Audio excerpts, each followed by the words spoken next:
And welcome everybody to another edition of the GSMC Sports Podcast brought to you by the GSMC Sports Network.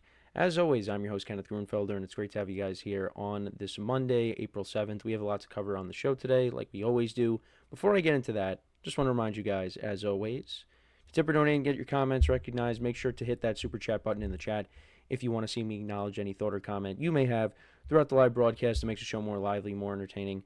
Between myself, the host, and you guys, the viewers, we appreciate you guys' viewership each and every day. So any contribution you can make to the show means the world to us as we put out content for you guys each and every day. And also, the other way to help out the show is by going to the link at the bottom of the show segment on the ticker, GSMCPodcast.net.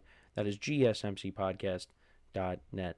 So let's get into what we are going to discuss for today. So we are going to recap the two Final Four games on Saturday, and we will take a look at the game tonight for the national championship between the Florida Gators and the Houston Cougars. So we will get into that in just a second, and we will talk about, like I said, the craziness on Saturday with the two Final Four games, especially the second game. Then we will get into talking about the NBA, updates on the NBA standings. We'll also talk about Jalen Brunson coming back yesterday after being out for a little bit with the ankle injury. So the Knicks did pick up the win last night against the Suns, and they're basically locked into the third seed in the Eastern Conference. But we'll talk about the standings as a whole, where everything currently is at, what could possibly change as we near the end of the regular season in the NBA. So we'll get into all that. So originally, now in the third part of the show, I was going to talk about what Rob Manfred was saying about the torpedo bats, but we did get some news late last night as I was getting ready to go to bed. Vladimir Guerrero Jr. of the Blue Jays signed a contract extension for 14 years. I think $500 million is the contract. So he's staying with the Toronto Blue Jays long term because this was his contract year. He was going to leave if he hit free agency, but that did not happen. It shows that, he wanted to stay, and of course the Blue Jays wanted to keep him, and they were able to get a deal done. So we'll get into that midway through the show. We'll also talk about Julio Jones. Julio Jones, the great wide receiver, a longtime Atlanta Falcon, announced his retirement over the weekend. So we'll get into talking about that. And then in the final part of the show, second to last season overviews. We are going to talk about the LA Chargers, how their season went, what they've done in free agency, and what have you. So I meant to say the Denver Broncos. My mistake. Denver Broncos we're talking about today. We did the Chargers already. I know because I'm sitting there going, wait, I talked about the Chargers losing in the playoffs to the Texans. I remember doing that. Yeah, we're talking about the Broncos, not the Chargers. Denver Broncos, final part of the show. So let's get into the first topic, which is talking about the games from over the weekend in college basketball, as well as talking about the game tonight. And I'll give you my pick between the Houston Cougars and the Florida Gators. So Anthony already in the chat. What happened to Duke against Houston? Did Houston play them? Or did Duke just not show up? Well, here's the thing. Duke did show up. Duke did show up for 32 minutes. Not even 32 minutes. They showed up for 39 minutes. They showed up for basically the entire game up until the final minute where they just collapsed. But before we get into that, I do want to get into the other game. I want to get into the other game first. The Gators and the Tigers. So Auburn was, they were up by 9. And then similar to what happened with, Texas Tech being up against Florida, Florida got themselves back in the game. And Walter Clayton Jr., unbelievable game, 34 points, 4 rebounds, 2 assists. He was the leading scorer for the Gators. And yeah, it's just Auburn, they really didn't have an answer. They were trailing, and once Florida took the lead late in the second half, and they weren't able to get it back. And Janai Broome, he finished with 15 points on the day. Chad Baker-Mazara, he finished with 18. Pettifer did not have a good day. 1 for 6 from the field, 0 for 4 from 3. But yeah, Auburn did come up short there. But this just shows you how explosive Florida's offense is. Again, I haven't been an avid watcher of college basketball, but from watching some of these games in the tournament, this is why people have them winning the whole thing. Their three-point shooting is very good. And, even if they're down big in some games, well, not, too big of a deficit, but, just enough where you're able to shoot yourself back into the game. That's what they did. That's what they did in this game once again.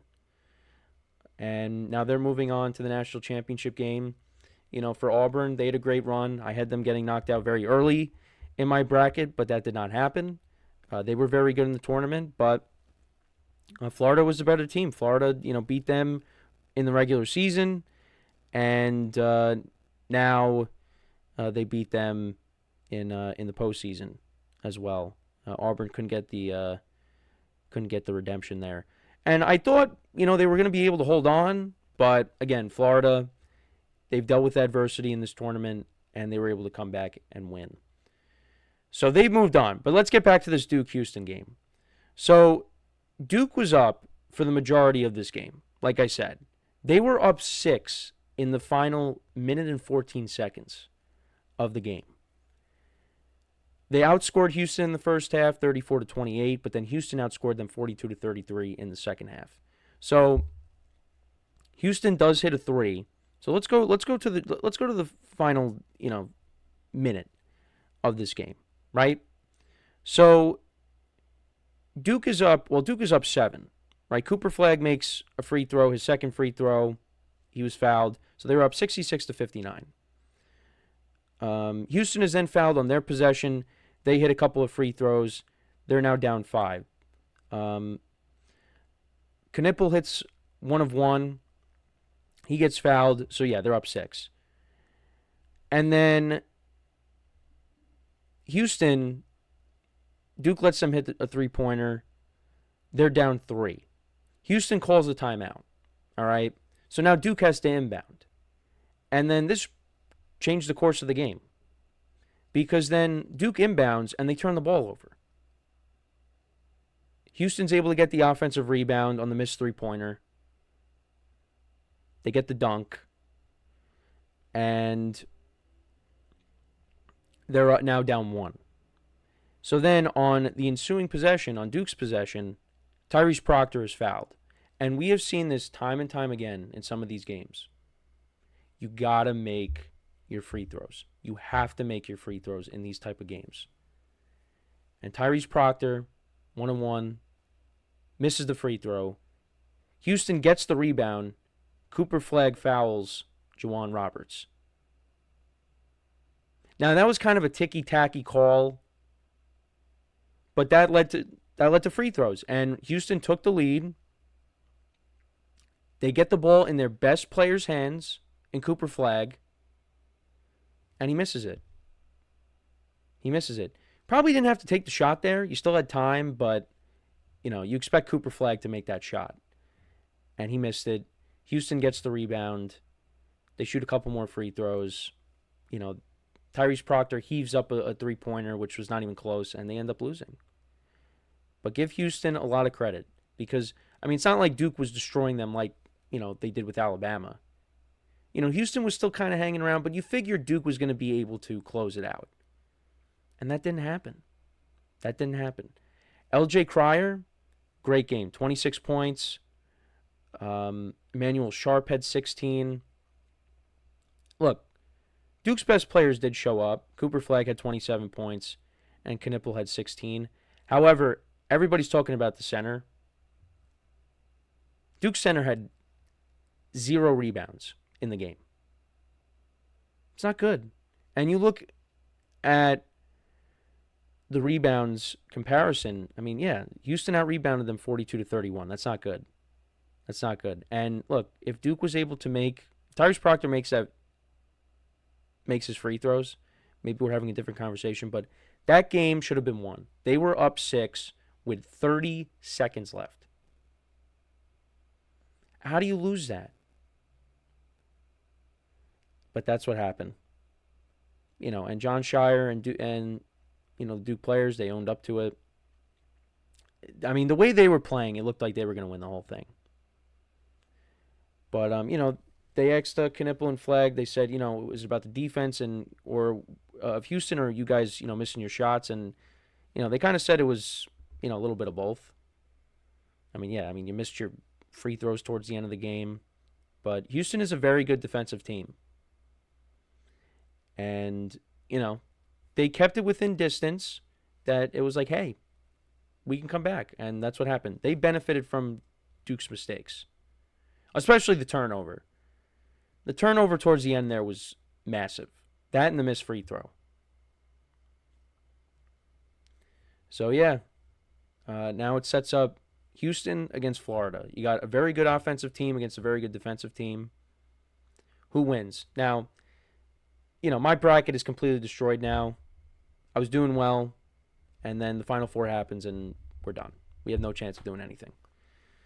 Actually, my bracket that was where I was in dead last because I had Houston winning in that one, I now jumped up to 10th. Now, I'm not going to win anything, but hey, at least I have a chance to, maybe move up even more.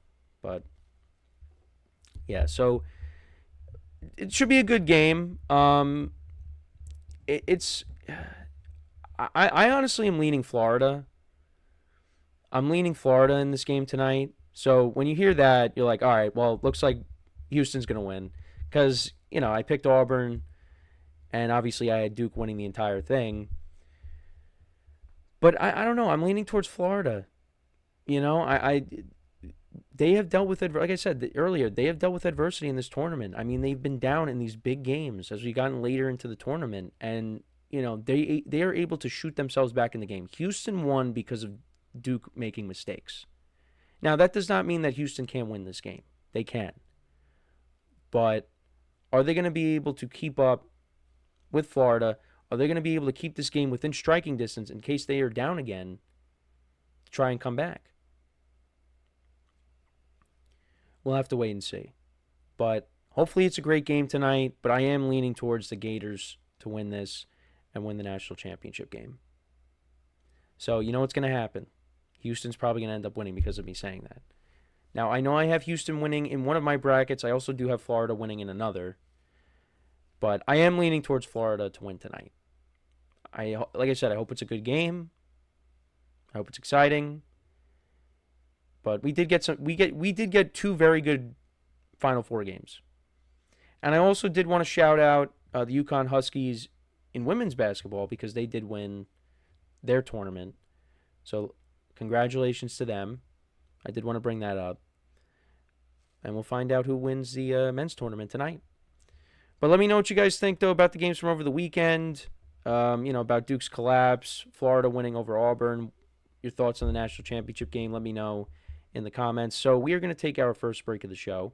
And then when we come back, we will talk about Jalen Brunson. We will talk about him returning and also talking about the NBA standings, where everything currently stands as we near the end of the regular season here. So with that being said, stick around, and we'll be right back here on the GSMC Sports Podcast.